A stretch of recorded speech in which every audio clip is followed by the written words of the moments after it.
Hello. Today we're going to start studying the teachings of Rabbi Tzadok HaKohen of Lublin. Rabbi Tzadok was certainly one of the greatest thinkers in the chasidic movement. He's a late chasidic master. That means he was perhaps 7 or 8 generations after the Baal Shem Tov. He had been a disciple of Mordechai Yosef Leiner, who was the famous Meish Shiloach, a famous, very radical chasidic thinker. Reb Tzadok met him as a young man, and he became a chassid.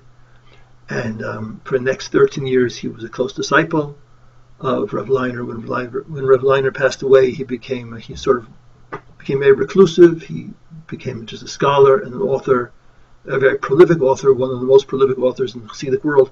And then after 13 years later, he himself became a Rebbe for, I think, about 13 years. Rav Tzadok is exceptional in the Hasidic world for several reasons. First of all, he did not grow up Hasidic. He grew up in a Lithuanian family, though his father was not an opponent to the Hasidic movement. They were not Hasidim in the home. And he became Hasidic, as I explained, later in his life, in his early 20s, when he met Reb Mordechai Leiner of Ishbitz.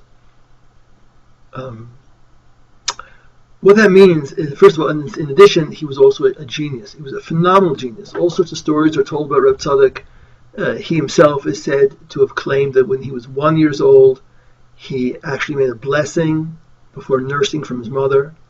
He said that when he was 2 years old, he prayed the entire morning prayers from a siddur before eating anything during the day. And when he was 3.5 years old, already started learning the Gemara with Rashi and Tosfos, which he finished sometimes in his early teens. There's many amazing stories that are told about what a genius he was, what a photographic memory he had. But what that means in terms of studying him and why he's extremely popular both among Hasidim and among Lithuanian, the yeshiva people, is because his approach to Hasidic texts, his approach to Hasidic ideas, was to take these ideas and show how they can be used to understand psukim, verses, divrei Chazal, statements from the Gemara, from the Midrash.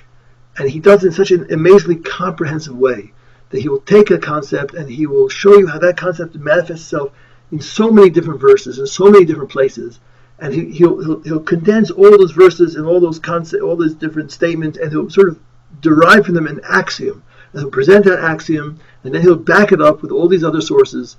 And if you appreciate Jewish texts, if you appreciate Chazal, if you appreciate Psukim, you see how what he's saying is found in those sources, but it's so hidden there. And what he's saying is so absolutely revolutionary and so absolutely mind-blowing sometimes that you would say, well, no, they couldn't have said that. But when he links together 4 or 5 or 10 or 20 sources and he shows you that this is the way to understand them, this is this secret, which is actually one of the principles of the Hasidic movement. This is the way to understand these sources. It just opens your mind up in a phenomenal way.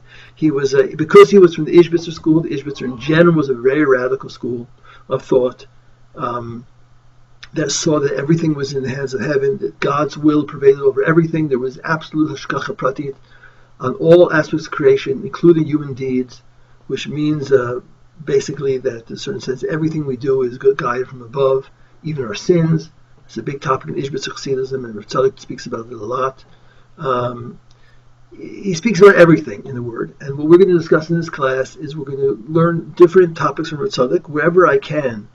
I'm going to connect it to the Parsha, or to the events of the time, if it's the Chagim, or the Chana, or Purim, or Pesach, but more or less to the Parsha when I can, but not to be enslaved by the Parsha, because Rav Tzadok is very broad, and he doesn't write on the Parsha, he writes on topics. And I really would like to study topics, because the topics are phenomenal. Reb Dessler is said to have said that Rav Tzadok was sort of halfway between the Hasidic movement and the Musar movement. And that's because when you learn Reb Tzadok, you don't just come up with concepts, he teaches you a real sort of practical way of thinking about life, thinking about spiritual growth, thinking about one's strengths and one's weaknesses and one's desires to come close to God, or one's efforts, or Torah study, or prayer.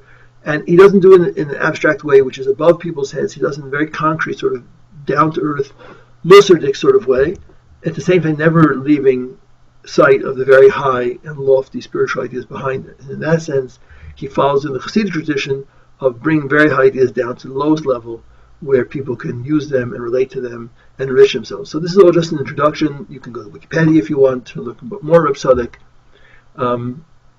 Today we will be speaking specifically about the exile into Egypt of the Jewish people and what that has to do with the power of the imagination. Rav Tzadok we'll see proposes, he sort of sees the exile and Torah study as changing the consciousness of human beings so we can have a direct perception of God.